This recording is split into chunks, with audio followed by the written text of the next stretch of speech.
In the 1970s, American film didn't just evolve, it combusted. A new class of directors stepped forward with a mission: burn the rule book and replace it with something bold, personal, and alive. These weren't studio journeymen, they were auteurs, directors whose films didn't just entertain, they bore a signature, a soul.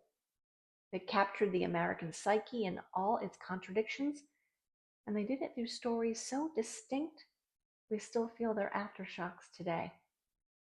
This is the American Auteurs, and in this special episode of Iconic Groups of Archetypes, we're decoding the worldviews behind 6 of the most influential directors of the era by exploring the archetypes they embodied on and off the screen. An archetype is a universal pattern, a mythic character or force we all recognize instinctively: the hero, the rebel, the sage, the creator.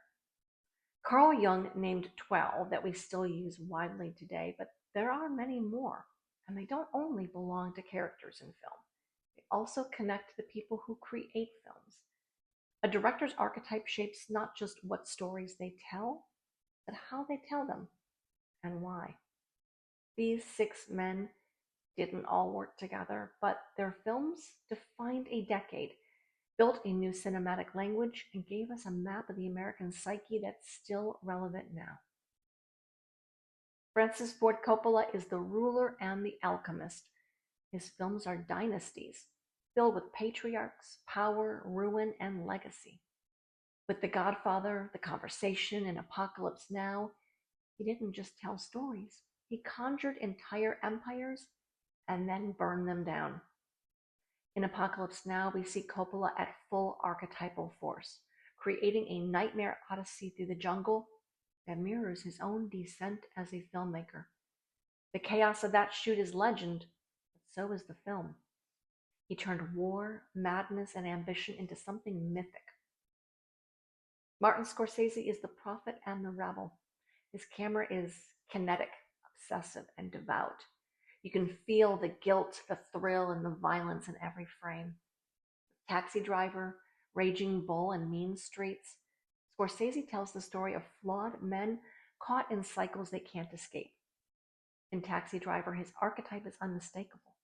Travis Bickle becomes both a warning and a reflection, a man searching for purity in a corrupt world. And Scorsese, the prophet, never gives us the comfort of resolution. Brian De Palma is the trickster and the magician. He's playful, voyeuristic, and endlessly fascinated with illusion, visual, sexual, and narrative.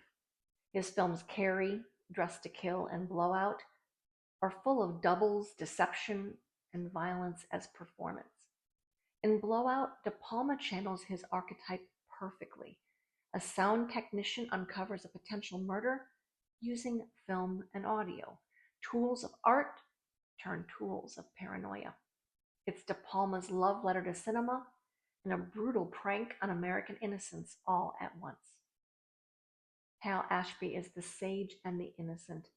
His films feel like quiet revolutions, deeply human, funny, and strange. With Harold and Maude, my favorite film, Shampoo, and Being There, Ashby explored misfits and moral ambiguity with enormous heart. In Being There, we meet Chance the gardener, a man who speaks only in TV metaphors and is mistaken for a political genius. It's satire wrapped in stillness, and Ashby's archetype shows through. The sage, pointing at the absurdity of power, gently. Robert Altman is the explorer and the rebel. He built films like Ecosystems, overlapping dialogue, huge ensembles, and anti-narrative rhythms. His works MASH, McCabe and Mrs. Miller, and Nashville are layered, unruly, and defiantly non-traditional. In Nashville, Altman's archetype becomes the film itself, sprawling, chaotic, and rich with meaning. Multiple cast members wrote their own lyrics for their songs, including Keith Carradine's I'm Easy, which won an Academy Award. Altman let the story emerge, not from plot, but from the personalities colliding inside it. He also created somewhat of a prediction of a future in which personality dominated politics. Terrence Malick is the mystic and the creator. His films feel like whispered prayers, reverent, dreamlike, haunted by nature and memory. With Badlands, Days of Heaven, and The Thin Red Line, he paints with light and silence. In Days of Heaven, Malick delivers his most archetypal vision, a love triangle framed by wheat fields and whispers, with the land itself becoming a character. There's barely any dialogue, just feeling. The mystic speaks in visual metaphor, and Malick never breaks the spell. These 6 auteurs didn't just direct movies, they etched visions into the collective imagination. They redefined what American cinema could be: raw, poetic, fragmented, sacred. And they did it by embodying their archetypes with such clarity that we don't just remember their films, we feel them. So, which of these directors speaks to your own story? Which archetype do you find yourself drawn to? The prophet, the mystic, the trickster, the ruler?